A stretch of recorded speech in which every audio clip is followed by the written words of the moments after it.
After studying over 1,000 near-death experiences, when someone is literally dead for minutes to hours, and then somehow they come back and they consistently say the same things, that should get our attention. I'm John Burke, author of the New York Times bestselling book, Imagine Heaven. Welcome to the Imagine Heaven podcast. Today, I'm going to share with you how I went from being a skeptical, agnostic engineer to faith in God and becoming a researcher, an author, and pastor after studying over 1,000 near-death experiences during a 35-year period of time. Today, you're going to hear from Joe Rogan interviewing skeptic and atheist Dr. Michael Shermer as they talk about their alternate explanations for what a near-death experience really is.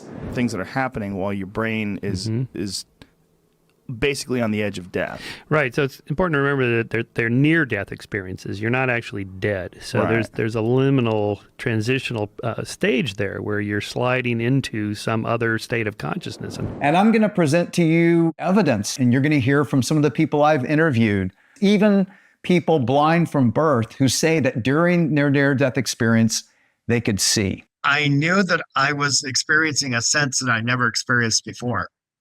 How could I know about traffic going up and down the street? Spine surgeons, commercial airline pilots, CEOs talking about their experience. So let's dive in. And the boat and I were immediately and completely submerged under about 8 or 10 feet of water. I knew that I had been underwater already too long to still be alive. My spirit rose up and out of the river. I saw my body being pulled to shore. I saw the guys start CPR, and I could look at my body and recognize that that was my body, that represented my life here. We were in an accident where another horse ran into my horse. She reared up, flipped over backwards with me on her back, and fell across my body. As she hit my chest, I immediately left my body. I was up 30, 40 feet in the air. I was looking down at an airplane that had crashed. I had seen a body over here that was dead, but I knew this body really well. Right then, it hit me. I'm not my body. There's my body, but here's me. You know, when I first heard of near-death experiences like these, I was still a skeptic. I was an agnostic. I thought Jesus was probably a legend. God, you just couldn't know. And by the way, you know, if you still are a skeptic or an atheist, but you are open-minded, keep listening, because there is actually tons of evidence, if evidence is really what you want. If you're truly open-minded, I think you'll find a lot of evidence. And that's kind of what I'm hoping for in this podcast, is to give people who are skeptical, like I was, the evidence that I found.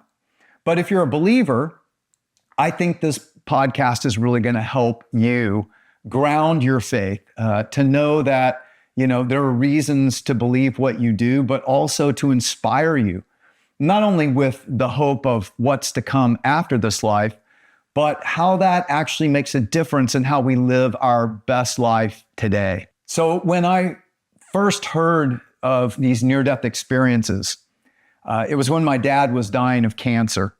And someone gave him the very first research that coined the term near-death experience. It was actually on his bedside table, and I picked it up and I started reading it, and I was shocked because, like I said, I was an agnostic, and I thought there's just no evidence. And yet, I read the whole book in one night, and I thought, oh my gosh, like if this is legitimate, this could be actual evidence for this afterlife and God and Jesus stuff, because so many of them were talking about they were clinically dead. In other words, no heartbeat, no brain waves. And yet when they were resuscitated, whether by modern medicine or miracle or whatever brought them back, they claimed that they were more alive than they'd ever felt, in a place more real than this has ever felt, a place of incredible beauty, not unlike Earth, but far more vivid. And many times in the presence of this God of light and love, whose presence they never wanted to leave. And so I read this book in one night, and it opened my mind. And because of what I read of so many of these people encountering this God of light and love, and many of them encountering Jesus, I started reading the Bible. And as a result, over the next few years, I came to faith in Christ. Since then, I actually have gone from a career in engineering to becoming a pastor to help people who are skeptical or doubting or struggling really understand why not only is there evidence, but also, how do we live the life that God intended us to? Many people don't realize this, but millions of people all around the globe have had near-death experiences. In 2019, the European Academy of Neurology reported on a study across 35 countries. And they found that 10% of the populations of those countries claimed they had a near-death experience. Now, I dove into the details of that research, and I think it's more like 5% of people who were clinically dead and had a near-death experience. And by the way, that's what I focus on. Like if there's actual evidence they're clinically dead. When someone is literally dead for minutes to hours, and then somehow they come back and they consistently say the same things, that should get our attention, right? Because after all, we all are going to die. So what could be more important than figuring out, is there anything after, and how should that affect what I'm doing now and how I'm living now? There have actually been about 900 scholarly articles written about near-death experiences. So these have been highly studied over the last 40 years. There have been articles written in the Journal of the American Medical Association by a doctor I interviewed, Dr. Michael Sabum. He wrote up an article after 5 years of research trying to disprove near-death experiences, and he became convinced there's something real here. Cardiologist Dr. Pim Van Lommel, who you'll hear from in a little bit. He also wrote in The Lancet. But what about alternate explanations? I mean, when I first came across this research and I was still skeptical, I thought, well, maybe it's hallucination. Maybe it's just something that happens in the brain as you're dying. Or maybe it's chemicals flooding the brain that does this. And there have been lots of alternate explanations. I've thought through a lot of them. I write about a lot of them. But let's hear from some of them, because Joe Rogan, interestingly, interviewing Dr. Michael Shermer, who you may know is an atheist, editor of Skeptic magazine, he talks about quite a few of them. Listen. Did you go over near-death experiences? I do, yeah. I have a chapter on that, yeah. What do you think is going on? Like when people, like the ones that have fascinated me are people in the hospital bed that see their body from above, and you're dealing with a bunch of chemicals that are released in the body, right? There's morphine and all sorts of different things, psychedelic chemicals and all these different things that are happening while your brain is basically on the edge of death. Right. So it's important to remember that they're near-death experiences. You're not actually dead. So there's a liminal transitional stage there where you're sliding into some other state of consciousness, an altered state of consciousness. And we know that if you inject or you take hallucinogens, those are molecules that operate on a lock and key mechanism with the synapses in your brain, in your neurons. So if these external drugs work in this molecular lock and key mechanism, there must be natural chemicals similar molecularly to that in the brain already, just in smaller doses. So one theory about near-death experiences is that this is a way of transitioning from living to dead without feeling anxious and falling apart and upset and depressed or whatever. It's kind of a smooth, feel-good, better than a morphine drip kind of way of making the transition. And but we know, for example, that this scientist named Dr. James Winery worked for the United States Air Force, working with pilots, accelerating them in a centrifuge, and they would black out. This is part of their training. 2 Gs, 3 Gs, 4 Gs, boom, out you go at some point, like 10 Gs. And most of them have these little dreamlet states that he called them, which are kind of like I saw a tunnel, a white light at the end of the tunnel. I felt myself himself floating out of the seat and having these sort of weird experiences. And we know exactly what that is. The blood is being compressed to the center of the body, including the center of the brain. The last thing to go is your brainstem, of course, to keep you alive. So the cortex is shutting down from the outside in. That would create this kind of tunneling effect on the back of your skull where your visual cortex is. That would create some of that. Open brain surgeries. These are on epileptic patients where they cut them open and they poke around to see where the seizures are starting, and so they could zap those neurons instead of some big crude attack. And anyway, so while they're doing that, they get permission from the patient to wake them up while they're under, and the brain is open, and they tap around with electrodes. So this is one way to map what the brain is doing. So what do you report when I tap here? Oh, I just had a vision of my 10th birthday or whatever. And it's like, okay, that's where that's stored right there. Well, there's another spot right on the temporal lobes just above your ears where you can tap it and the person says, oh, I'm floating out of my body. I'm up by the ceiling now. And you tap a little to the left. Oh, my left leg is up. My right leg is up. My left arm is floating. My right arm is floating. I'm way up here now. Now I'm coming back down just by, with a rheostat, just controlling how much electricity is going into the neurons in that one particular spot. So we know for sure that the near-death experiences are in the brain. Joe Rogan and Michael Shermer talk about several alternate hypotheses to what a near-death experience is. In other words, the vast majority of people who have near-death experiences, and again, I've studied thousands of them, I've interviewed many of them, and they consistently say, I was still alive, my consciousness survived my body, we go on, there is life after life. But what they're saying is, well, it's a flood of chemicals. It's happening, these chemical molecular reactions happening in your brain. The people aren't really dead. Shermer talked about fighter pilot syndrome, anoxia, when these fighter pilots go through this training. What happens is there's a lack of oxygen to the brain. And of course, when you're dying, there's that. And as a result, the fighter pilots feel like they're going through this tunnel that gets narrow and narrow and a bright light at the end. And so they're saying, well, see, these things are reproduced in the brain in these different scenarios. He also talks about some research that I've looked into by Dr. Walter Penfield. This was decades ago. Penfield was doing brain surgery on epileptic patients, trying to cure epilepsy. It's kind of a weird deal, but he would open up their brain and they would be conscious, and he would zap it with electrodes, and he was mapping the brain of where different neural networks store memories and things like that. And he would zap a part of the brain and their arm would raise up.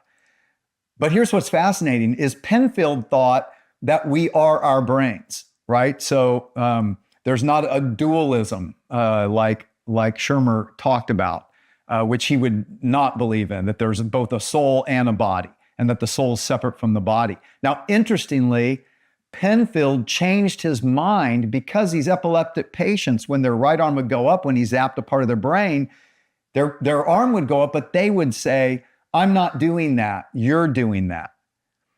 And that confused Penfield because he's like, well, who is the I if it's not the brain? It's like there's a soul saying that you're making me do that by moving the electrodes or zapping the electrodes in my brain. I'm not doing that. So Penfield actually became a dualist, believing there is a soul separate from the body. But he also came across this trigger point in the brain where, like Shermer said, they would say things like, I'm leaving my body now, and then come back in. That doesn't mean that these are happening in the brain. I think that could actually mean there is a trigger point in our brain that releases our soul. I think that might even be what's happening with, the so-called gateway drugs. And Rogan and Shermer talk about some of those, DMT, ayahuasca, others, that seem to give this kind of release of the soul from the body into the spiritual experience. Maybe that's actually happening, but it's not necessarily a safe way to go to the other side, so to speak. That's something we'll talk about later in another podcast. What Shermer and Joe Rogan are missing is the real hardcore evidence that none of those alternate explanations account for. And that's what I want to go over. What convinced me when I was still a skeptical engineer, but it's also convinced many skeptical medical doctors. And there are actually 10 points of evidence that I put in my book, Imagine the God of Heaven. I'm just going to give you 3 of them. Verifiable observations. When people are out of their bodies, they can see what's going on with their resuscitation and later report on it, and it can be verified. The second one is that blind people, when they have a near-death experience, they can see. And the third is that people all over the globe who had maybe different religious backgrounds, different expectations, or no expectation, encountered the same God of light and love consistently all over the globe.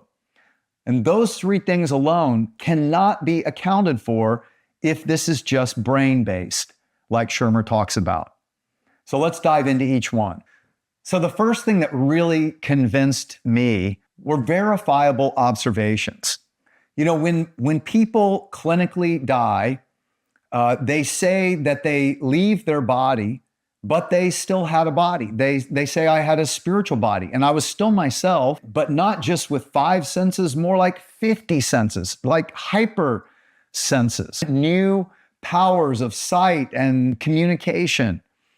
And at the same time, they many times claim that they were up above their physical body and able to observe their resuscitation or what was happening in the room or in the accident where their body was still lying. When they are resuscitated or when they come back to earth, they're able to describe things that they should not have been able to see, especially when they had no brain waves. How would they see these things? Shermer said, well, they weren't really dead. But I want you to listen to a few of the people that I've interviewed, like Dean Braxton, who has the medical records from the hospital showing how long he was dead. Also, Dr. Mary Neal, who's a spine surgeon that I interviewed. She had a near-death experience when her kayak was pinned under a waterfall. Randy Kay, who was a CEO when I interviewed him, and listen to what they say about this wasn't near death, this was dead. Everything in my body started shutting down. According to the medical records, it was an hour and 45 minutes that I was not breathing or heart beating during that time frame. I knew that I had been underwater already too long to still be alive. The people who resuscitated me would say I was underwater 30 minutes. They would say that I was dead.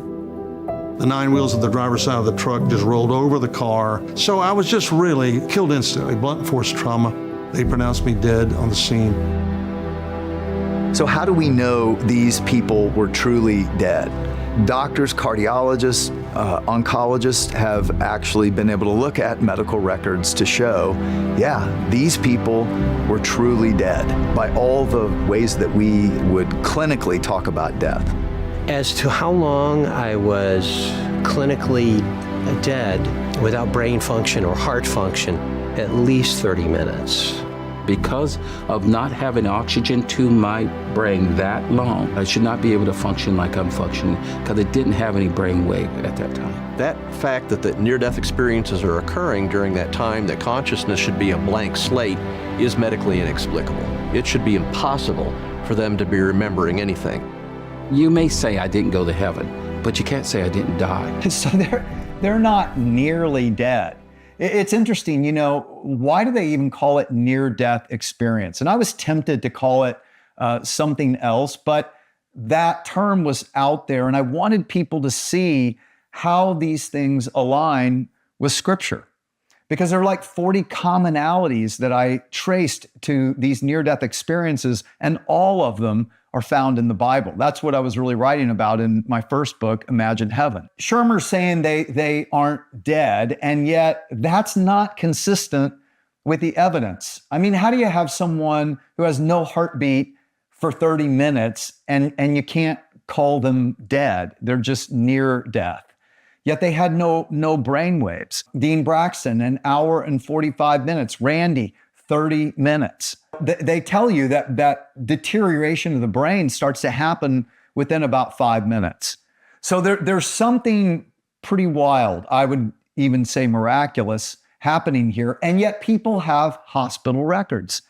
I want you to just note, these aren't just like wild, crazy people making up stories. Why would a spine surgeon or a CEO or a commercial airline pilot, why would they make up these wild stories? It only hurts their career, right?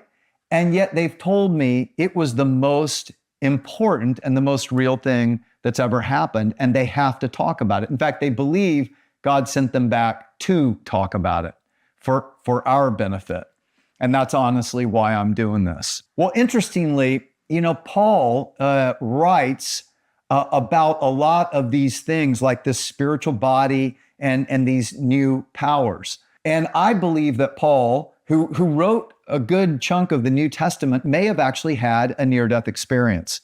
It says in the New Testament in Acts chapter 14 that Paul was in Lystra. This is a city around Turkey, Greece area. And a mob turned on him and stoned him to death. Here's what it says in Acts 14:19. They stoned Paul and dragged him out of town, thinking he was dead. But as the believers gathered around him, he got up and went back into the town. Personally, I would not go back into the town where they just stoned me to death. But that's Paul, I guess. But, they knew how to kill people back then. They didn't make mistakes when they're heaping big stones on them and then drag them out of the city dead, okay? And yet, interestingly, Paul resuscitates somehow, seemingly in a miraculous way, that he would go back into the city. But this is what's fascinating. He writes this years later in 2 Corinthians 12, 2-4. He says, I was caught up to the third heaven 14 years ago. Maybe this is what happened in Lystra, 14 years earlier. Not sure, but I wonder. He says, whether I was in my body or out of my body, I don't know. Only God knows. Why did only God know? Well, because we still have a body. Like people say, like near-death experiencers say, we have a spiritual body. We're still ourselves, but it's enhanced, it's heightened. Paul goes on and says, but I do know I was caught up to paradise and I heard things so astounding they cannot be expressed in words. This is exactly what near-death experiencers say as well. Interestingly, Paul also talks about this spiritual body in other places in the New Testament, like 1 Corinthians 15. Paul says our bodies are buried in brokenness, but they'll be raised in glory. They're buried in weakness, but they'll be raised in strength. Or literally the Greek word is duname. It's where we get our word dynamite. It literally means power. And this is exactly what these people say, these new powers of telescopic sight or thought or these heightened senses. Paul says they're buried as natural human bodies, but they'll be raised as spiritual bodies. And it's exactly what near-death experiencers are testifying about all over the globe today. Now, what convinced me, though, or what got my mind more interested, is that they say they are still in the room up above their bodies watching their resuscitation. Now, after interviewing so many of these people, here's what I think is going on. And I can only explain it by analogy. I think they're moving into another higher dimensional realm that's all around us, but we can't see it because we don't have that dimension. So by analogy, think if we're living this three-dimensional experience, right? But imagine we're living it on a flat two-dimensional black and white painting on the wall of your room, right? So we have up and down, that dimension. We have side to side, we have that dimension, but we don't even have in or out. There's no third dimension in our world. So death means separation. At death, our soul leaves our three-dimensional body. So imagine at death, your two-dimensional soul leaves your two-dimensional body and now is brought out into this three-dimensional world that was all around you. You can look back and see your flat two-dimensional world because it's contained within this greater reality. And you can also watch what's going on in that two-dimensional world. Okay, then imagine being pressed back into that world. You're resuscitated in two dimensions, and you're trying to describe three dimensions of color in two-dimensional, flat, black and white terms. And when I've said this analogy to near-death experiencers, they say that's exactly what it's like. And it's so hard because they're grappling for words for describing other dimensional realities. But at the same time, it makes sense. So it's like if we were in 3 dimensions, we could see what's happening in 2 dimensions, but they couldn't conceive of where we are. And so that's actually what's happening. Like Mary, who I report on in Imagine the God of Heaven, was in London giving birth to her child. This is in the 90s when they still had ceiling fans in hospitals. She loses too much blood, her heart stops, she dies, and she leaves her body. And she has this full-blown experience of going through this tunnel into this beautiful place in this presence of this God of light. She knows his God, unconditional love. She doesn't want to come back. And he says to her, you must go back. Your child is going to live. He needs you. And as she's coming back, she says she passed through the ceiling and saw a red sticker on the top side of the ceiling fan. And then she's resuscitated and she's trying to tell the doctors and nurses this amazing experience she had. Of course, they don't believe her at all. They think she's just psychotic. And she grabs one nurse and says, here's what you did, and here's what you said, and here's what the other people did and said. And the nurse was shocked because she was like, she knew she was completely comatose, no heartbeat when those things were happening. So Mary says to her, look, I can prove this to you. Go get a ladder and look on the top side of the ceiling fan, and you're going to see a red sticker, and here's what it says on it. And the nurse went, got an orderly, they got a ladder, and sure enough, found the red sticker that said exactly what Mary said. Now, you might say, oh, urban legend stories, but there are hundreds and thousands of them. And there have actually been studies done of this. In fact, Dr. Pim van Lommel is a cardiologist in Holland who I've interviewed, who's studied thousands of near-death experiences like I have. And he actually wrote up one of his cases in The Lancet, Europe's most prestigious journal, medical journal. And I want you to hear about this guy who was found dead in a park and brought into the ER and what Dr. Van Lommel says about it. But this patient that we're talking about was about 40 years old man who was found in a meadow unconscious by some people passed by, and they started to do some simple chest compression, and they called for an ambulance. And when he was brought into a hospital, cardiac ward, it was about more than 30 minutes later. They had been in the ambulance trying to do some resuscitation. Defibrillation didn't succeed at all. When he came into hospital, his body was cold, was blue, like just a dead body. No breathing, no circulation. Widened pupils didn't react to light. So the nurse who saw him first tried to give him extra oxygen by intubation, to give him a tube to give him more oxygen in the lungs. And then he found out that he had still dentures in the mouth, so he took out the dentures, upper dentures, put it somewhere on the crash cart. They needed 1.5 hours before he had blood pressure and circulation again. It's a long time, but he was young, so they went on. But he was still in artificial respiration. He was intubated, he was in deep coma. So he was transported to an intensive care unit to continue artificial respiration for 1 week. It was 1 week in coma. And then he came back after 1 week on the cardiac ward, and he was just on the cardiac ward. A nurse came in for medication, and he saw the nurse and said, "You know where my dentures are." And the nurse was flabbergasted. He said, "Well, you know where you were there when I was coming to the hospital, and you took out my dentures, you put it on a car with all those bottles on it, and I was sliding underneath, and there you put my teeth." And you could describe the resuscitation room where he came in coma, and he left in coma. He could exactly describe the resuscitation room from a position out and above his body. He could see his body. He could recognize the nurses and doctors who had been busy with the CPR. So this is wild. I mean, here's a cardiologist, and he's saying, they shouldn't be able to see these things. But this guy claimed he was up above his body, in the ER. He saw the nurse put the dentures in the crash cart. He knew who was in there, and yet he was comatose in the ER. He didn't come to until a week later in another room. Now, there are many examples of this, and in fact, Dr. Jan Holden studied verifiable observations that near-death experiencers made.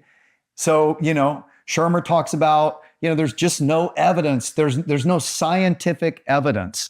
Well, if you have consistent, verifiable testimony, that is evidence. It may not be repeatable in a laboratory, but that's how we know things in a court of law.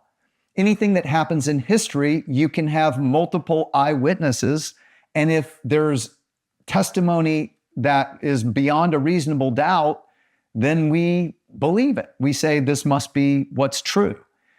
And that's exactly what you have with these near-death experiencers and verifiable observations. So Dr. Jan Holden studied close to 100 patients who had cardiac arrest, had near-death experiences, and reported, each one might report 5 or 10 observations that could be checked out. So she studied all of their observations and found that the ones that could be checked out, she found that they were 92% completely accurate. 92% accurate of what was happening during their resuscitation. Another 6% of their observations were mostly accurate, but maybe a few details were missing. Only 2% were inaccurate. That turned out to be one person in the study who, was probably making it up.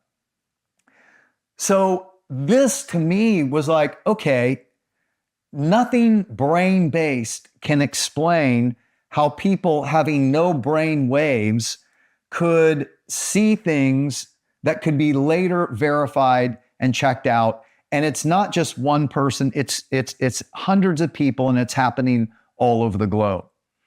What Rogan and Shermer described can't explain that.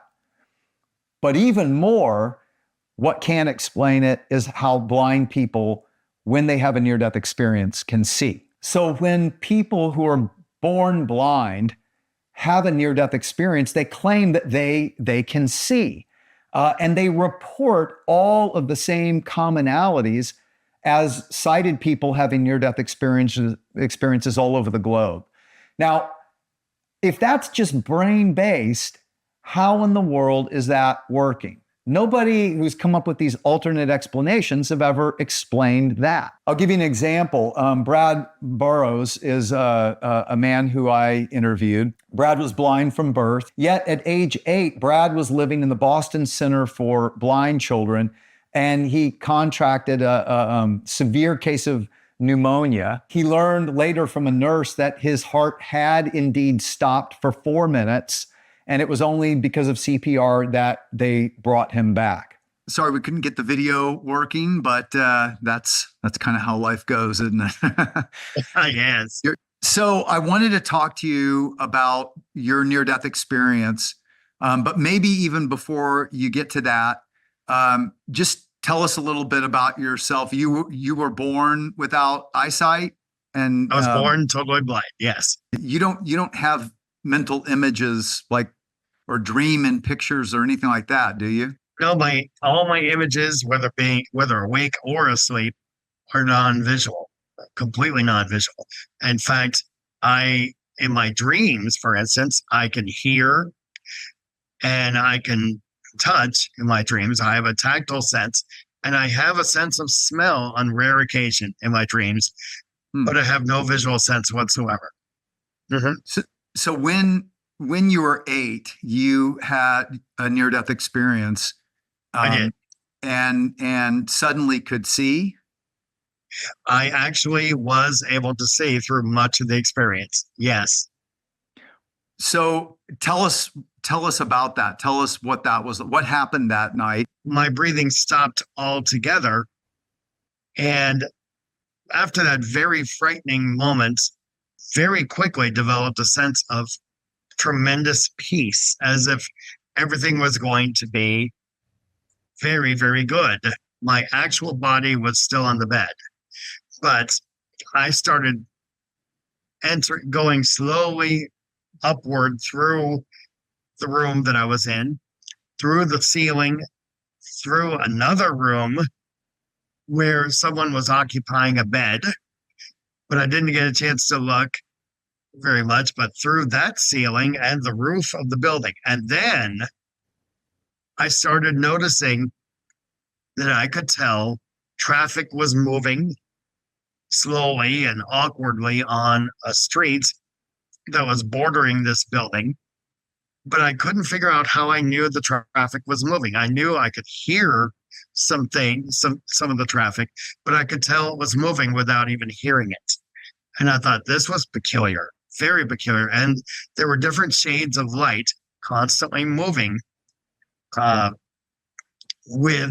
with the cars. And did you realize you were visually perceiving things? I knew that I was experiencing a sense that I never experienced before. How could I know about traffic going up and down streets? Or a trolley car. Or a trolley. When the only thing I knew as a living person was how they sounded. This was all without really hearing them. And that was puzzling to me.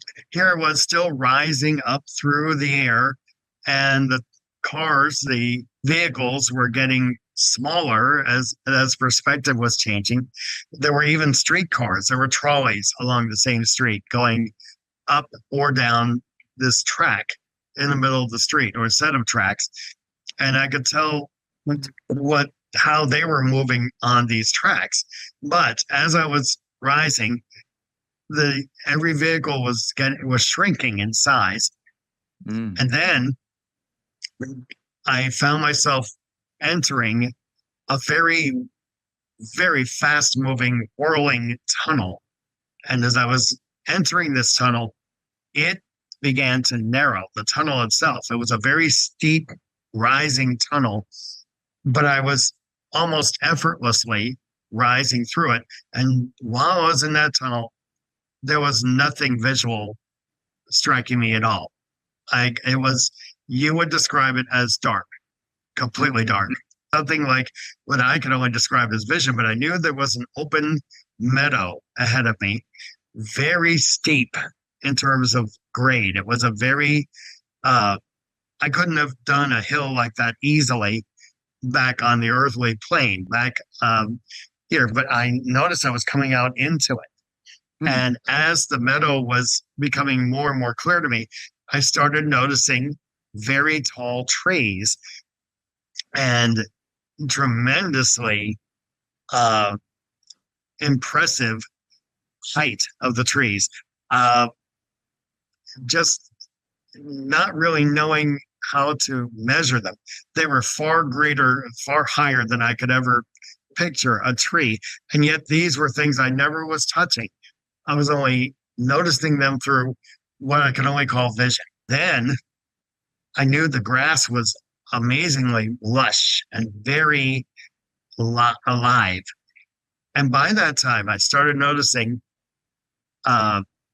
also that there was not only light shining at me, but there was literally light emanating out of me as well.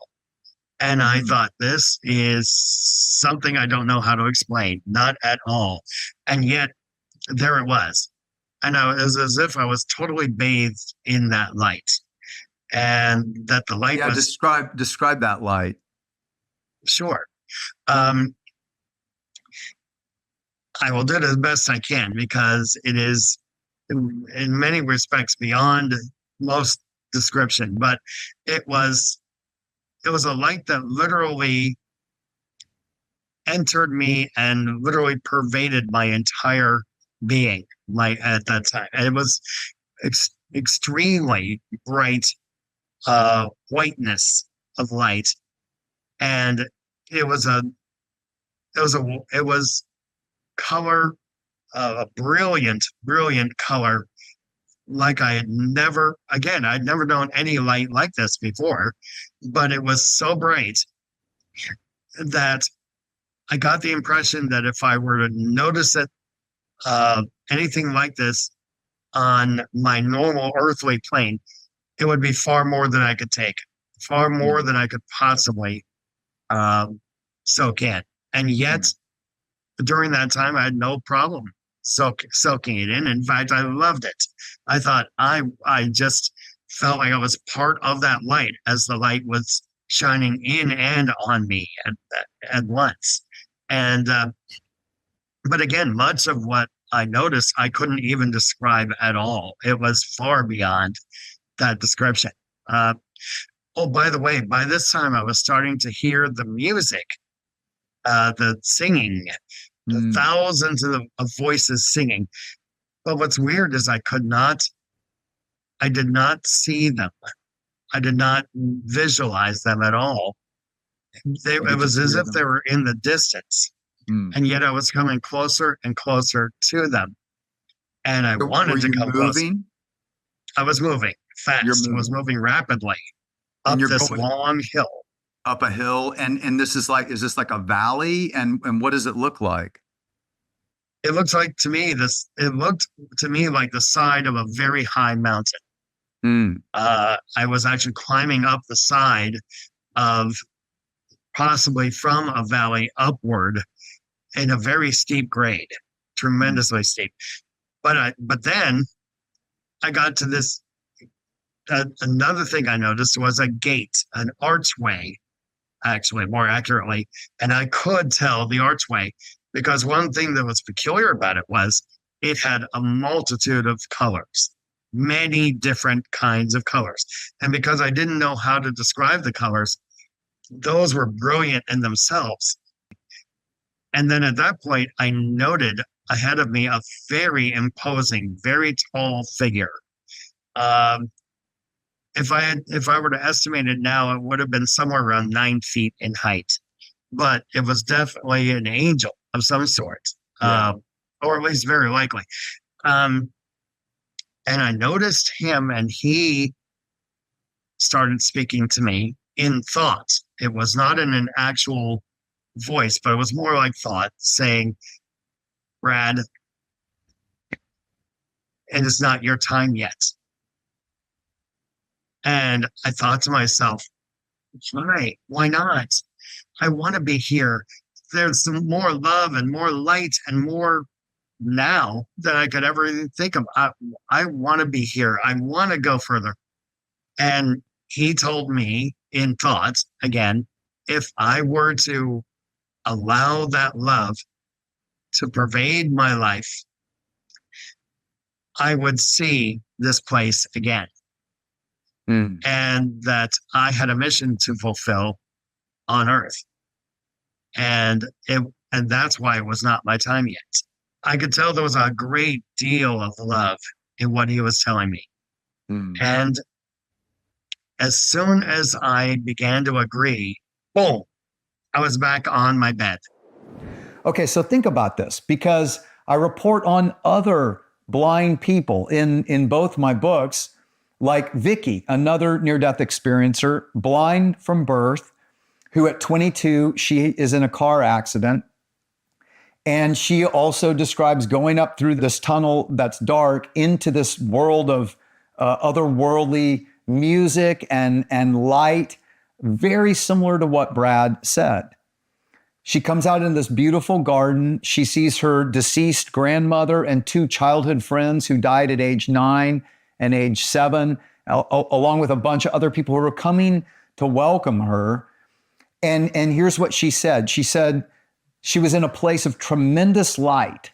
And the light, Vicky said, was something you could feel as well as see. Everybody there was made of light.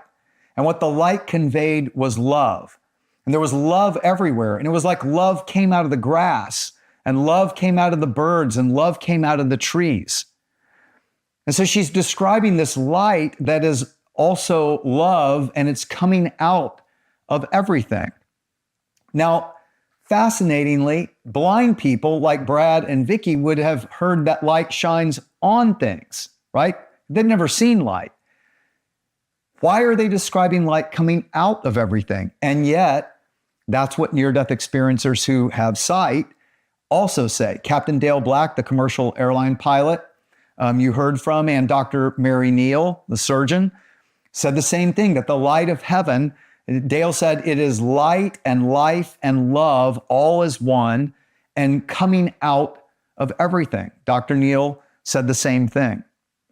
Now, how do you get multiple blind people, spine surgeons, commercial airline pilots to all agree on some crazy notion that the light of heaven comes out of everything, even shines out of the people, and that it's not like light on earth, it's love and life, okay? And yet, interestingly, what most people who have read the Bible don't even know is that that's exactly what the Bible says. Isaiah was a Jewish prophet writing in 780 BC.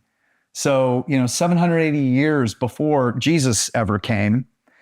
But he says this in Isaiah 60, "No longer will you need the sun to shine by day, nor the moon to give its light by night, for the Lord your God will be your everlasting light." He's talking about in the life to come. And then John, one of Jesus' disciples, claims he was taken up to heaven or given a vision of heaven. And in Revelation chapter 21, he describes it. And he describes the holy city of God. And he says, the city has no need of sun or moon, for the glory of God illuminates the city. And the Lamb, referring to Jesus, is its light. The nations will walk in its light. Fascinating. Now think about that. What these people writing the scriptures talk about thousands of years ago is if what blind people having near-death experiences see, and it agrees with what people all around the globe having near-death experiences see.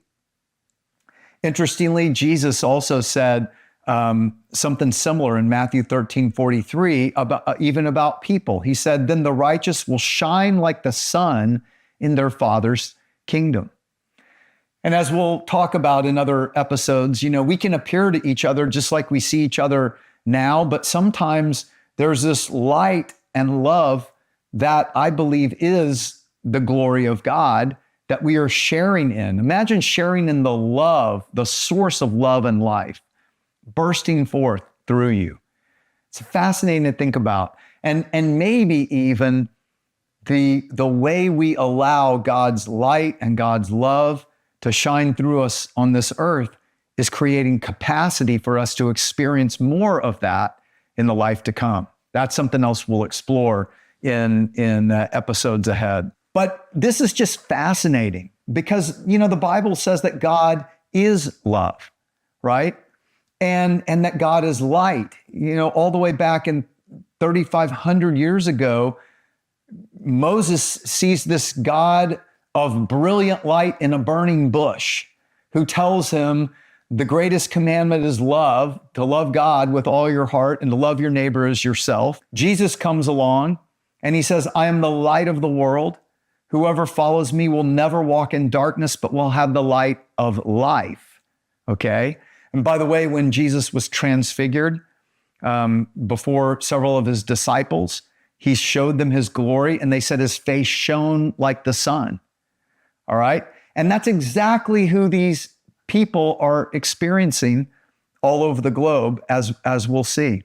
But before we jump there, just stop and think. If, like Shermer said, we know that these near-death experiences are just in the brain, they're brain-based, then how in the world do blind people who have never had any kind of visual perception in their brain or any memory of that have visual perception that aligns not only with Scripture, but with what sighted near-death experiencers say all over the globe? And how do people out of their bodies accurately describe what was happening in our reality if they had no brainwaves? Where are the memories being stored? But the third reason that I really became convinced that not only is heaven real, but God is real, and he's far better than we've ever imagined, is because all over the globe, doesn't matter their religious background or their cultural expectations, they experience the same God of light and love, who is personal, who knows them intimately, who loves them with an unconditional love they find very hard to even describe. They never want to leave this God's presence. And yet they might not have had any concept of the God they end up describing. You know, I've interviewed 70 people from every continent describing this God of compassion who knows them so intimately. And many of them are describing a God that was not at all in their cultural or religious expectation. I want you to hear from a few of them that I've personally gotten to know and interview, like Heidi, who grew up in a Jewish family, but her father was an atheist and very abusive, by the way. He had this mantra. He didn't believe in God or Jesus at all, but she did. And she prayed to God every night. And then at 16, she has a near-death experience. Karina is a woman from Colombia, grew up in the Catholic Church, but left the church because she had a very pretty abusive past and ended up going down, you know, every wild road you can imagine. And then her heart stops. She is leaving her body, and suddenly she realizes, oh my gosh, there is an afterlife and God is real. And she starts praying the Our Father or the Lord's Prayer, but sincerely from her heart. And listen to what she talks about. Or how about Swadik, who you're going to hear from? He's in Rwanda. He was a Muslim imam, and he dies of blood cancer. And listen to what he says. And then Santosh, a Hindu who grew up in India. The Hindu scriptures was all he knew, never had read the Bible. He's a manufacturing engineer, and he codes in the hospital. He hears code blue, code blue. His heart stopped. Listen to what he describes of the God he experiences as well. My dad had a mantra: there is no God, there is no heaven, there is no hell. Jesus Christ is the biggest hoax ever perpetrated on mankind. My heart hit my chest. I was up 30, 40 feet in the air. I realized there was a person standing right there. And he moved forward, and I looked at him, and he looked at me, and it's like, oh, Jesus. I was not thinking, what is a nice Jewish girl like me seeing Jesus? No, I knew this man. I saw him from the time I was formed in my mother's womb. He had been with me. You know, just when I used to talk to God at night when I was a little kid, he'd been there. He'd been there sitting by my bed. I saw that. I can't explain how God can be a light, and God can be a man, and God can be love. I can't explain it. I can't. But that's what I experienced. They even called me, Karina, come. They were celebrating me. I'm like, me? Out of everybody? And I kept saying, God, I don't deserve you. I'm filthy. Send me back to hell. I know I was going there. And he said, come. I love you. I knew I was home. That is home. When I died, I found myself in a very big room. A person entered, wearing a white garment with the sandals, you know, holding his hand, you know, showing them to me with these very big holes into his heart. He told me, I died for men. You are among those I died for. Never deny it again, and tell this to everyone. I woke up, people had come for burial. So I started shouting, Jesus is in front of you. I'm seeing him. He is there. He's the one who has brought me back. I fell in love with that light because it was protecting me from any harm, taking me somewhere safer. The light stopped, and I saw that light was shining on top of a beautiful compound. Inside that compound, or complex I should say, there's a lot of mansions, big buildings, absolutely gorgeous, square-shaped. It is very high walls, and I saw there's 12 magnificent gates there, beautiful gates, many angels. They're protecting that gate. I knew I was looking at the kingdom of heaven. I saw there was a huge throne. And on that throne, there was the Almighty. I knew he was the Almighty. I knew it automatically. His eyes were like lightning bolts, and all the sins I committed in my life was flashed before my eyes. So I kept repeating the same thing. That Lord, please forgive me. Please forgive me. And then finally, he spoke to me.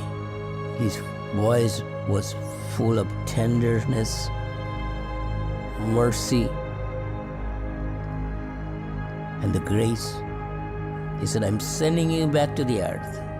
When the Lord spoke to me, I experienced a love, tenderness from him that I did not expect. Just a few short distance from him on that platform level, I saw a very narrow door or a narrow gate that was open. And that is the only gate through whom I can enter into the kingdom of heaven. I asked the Lord, Lord, when you see me again, please tell me how I can go through this narrow door. This next time when you see me, Lord, I want to go to the narrow door. Okay, so how do you explain this? I mean, if all of this near-death experience is just happening in the brain, then why would a 16-year-old Jewish girl who was told that Jesus is just a hoax see Jesus? And why would she come back knowing that Jesus is the God she had prayed to her whole life? How do you make sense of that? And why would this Colombian woman who didn't even know if God existed come back saying that Jesus saved her when she prayed the Lord's Prayer? And why would a Muslim imam come back from death? I don't know if you caught it, but he came to at his burial, and he came back proclaiming that Jesus saved him from this hellish near-death experience. Today, he's an Anglican priest who has had 7 attempts on his life because he will not stop talking about Jesus. Why would he do that? How do you explain these things? And then, how do you explain a Hindu manufacturing engineer who experiences the same God of light and love, who takes him to look out over the same city of God that John describes in Revelation chapter 21, when John says this, so he took me in the spirit to a great high mountain, and he showed me the holy city. It shone with the glory of God. The city wall was broad and high, just like Santosh described, with 12 gates guarded by 12 angels. It was a square as wide as it was long, and John said thousands of miles, 1,400 miles in each direction. Santosh describes the same city, but he had never read the Bible. So how do you explain this? And Santosh comes back. In fact, all these people came back seeking this God of love and compassion, praying daily to know him. And 2 years later, a friend invited his daughter to sing in a choir at church. She was a choral major in college. Santosh goes to hear her and walks into the church and feels the same love overwhelm him, this unconditional love he felt in the presence of that God of light. And here's what the message was on that day. 2 passages. Matthew chapter 7, you can enter God's kingdom only through the narrow gate. And then the pastor goes on and explains in John chapter 10, where Jesus says, I tell you the truth, I am the gate for the sheep. Yes, I am the gate. Those who come in through me will be saved. Santosh told me that he went home and started reading the Bible, and he said, everything I experienced, I found in this book. And he became a follower of Jesus, as most of these people I've interviewed have. Not all, and we'll talk about that as well in episodes to come. But here's the thing, you guys. I mean, how do you explain these things? If these near-death experiences are just happening in the brain, why would people, be able to observe things that they shouldn't have been able to see accurately? Why would blind people see the same things and even things that they would not have heard of on earth and it aligned with the scriptures? And why would people of all different religious cultures experience the same God? Unless it's real. And here's the thing, interestingly, God has always claimed to be the God of all nations. Genesis chapter 12, God says to Abraham and Sarah, I'm going to raise you up as a nation in order to bless all nations. That's what we're seeing him do today. And we can hear global evidence of it. The Bible is the only evidence of a God who cares about all the nations. 500 times in the Jewish Old Testament prophets, God is speaking to all the nations. And then Jesus comes, and we'll talk more about how that was foretold. And there is hardcore evidence that actually convinced me of God's reality and the Bible's reality more than near-death experiences. Near-death experiences just opened my mind. But we'll look at some of that later. But Jesus comes and he claims that he is paying the price of God's justice so that all people can be forgiven of all wrongs if they simply turn back to God. And they want his forgiveness and they want relationship. And the purpose of that is because God is love, but love can't be forced. And so God gives us free will to choose whether we will love him and seek him and follow him or not.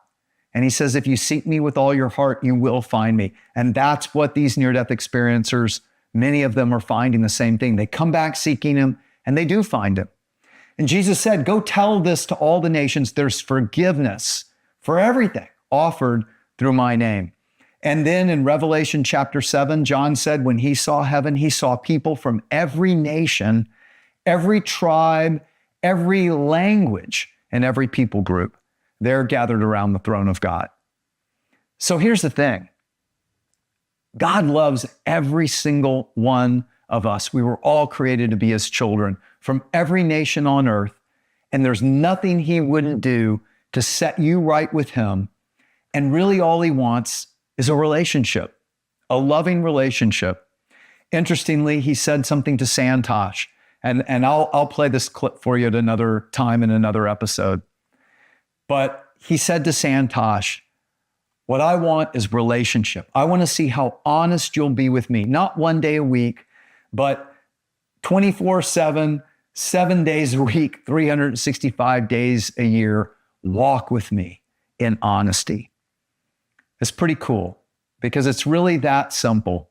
And it's a message of hope for all people of all nations. I hope you join me for more of these. We're going to dive deep into a lot of the questions, a lot of the things that come up, a lot of the discrepancies that people have and wonder about. So post your comments, give me the things you'd like to hear me address along the way, and join me as we continue to dive into near-death experiences and the Bible and how it helps us live our best life today.